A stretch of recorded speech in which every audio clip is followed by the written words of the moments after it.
Mas antes, vamos falar da inflação, porque isso preocupa todo brasileiro. E a inflação no ano passado ficou em 4,83%, ultrapassando a meta do governo. Quem explica esse resultado para a gente e os impactos dele é o nosso super analista de economia, âncora e dono do CNN Money, o Fernando Nakagawa. Naka, o que pressionou a inflação para cima e mais? Como isso pode corroer de alguma forma a credibilidade da equipe econômica nesse novo ano? Boa tarde, Uribe. Olha, esta coisa da imagem da equipe econômica é algo importantíssimo, porque quando você perde o controle sobre os preços ou não consegue entregar a inflação na meta, existe uma situação prevista na lei de constrangimento. É um constrangimento legal, institucionalizado, e ele vai acontecer hoje a partir das 18 horas, 6 horas da tarde no horário de Brasília. Vai ser quando o Banco Central, diante dos números apresentados pelo IBGE, reconhece que não conseguiu cumprir a meta de inflação.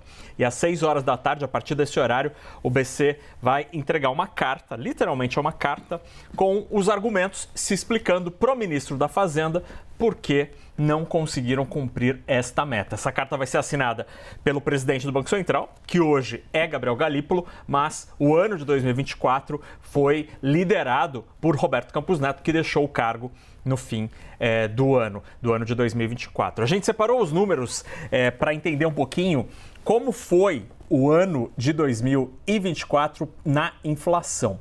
Aí a gente tem os últimos anos, Uribe, a inflação anual medida pelo IPCA. Algumas barras estão em azul e outras em vermelho. As em vermelho mostram os anos em que o Banco Central não conseguiu cumprir a meta.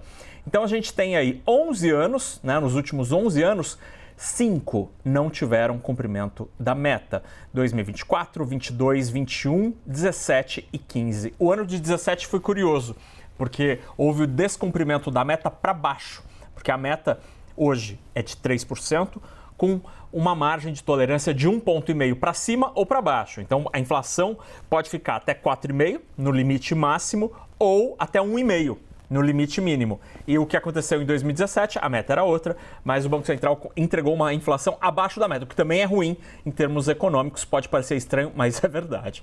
Aí na próxima tela a gente tem alguns dos grandes componentes, os principais grupos e como eles se comportaram no ano de 2024. O item que mais pressionou foi de alimentação e bebidas, com uma alta de 7,69%. Aí a gente teve altas de 6% em saúde, cuidados especiais e educação, e um pouquinho menos, com 5,13% nas despesas pessoais.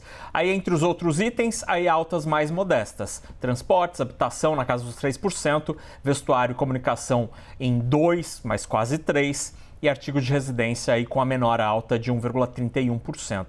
Essa alta de quase 8% em alimentação e bebidas está por trás da percepção de muita gente, especialmente das famílias de menor renda, de que a economia não está indo bem. Apesar do emprego ser muito forte, estar aquecido e o desemprego ser o menor da série histórica, muita gente percebe a economia de maneira negativa porque os preços, muitos deles de alimento especialmente, estão subindo. Isso gera essa sensação de mal-estar econômico. Então, o desemprego baixo não necessariamente vira popularidade para os políticos que estão em Brasília diante desta divergência entre o que sobe e o que as pessoas compram. E na próxima tela, a gente tem os principais itens que mais pressionaram a inflação no ano.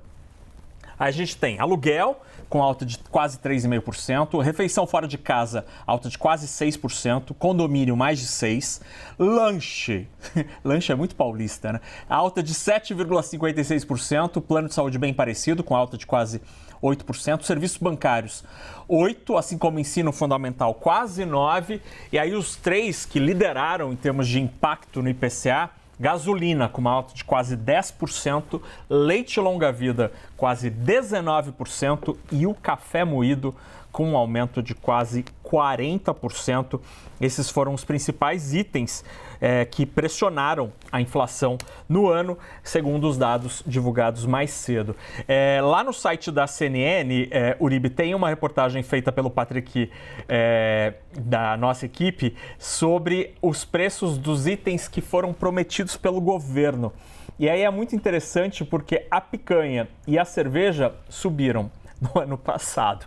Isso afastou muitas pessoas daquela promessa de que a picanha e a cerveja do churrasquinho do presidente Lula estariam mais próximos, o que não aconteceu. Só uma errata aqui, a matéria não é do Patrick, é do Gabriel Garcia, da CNN, lá em Brasília.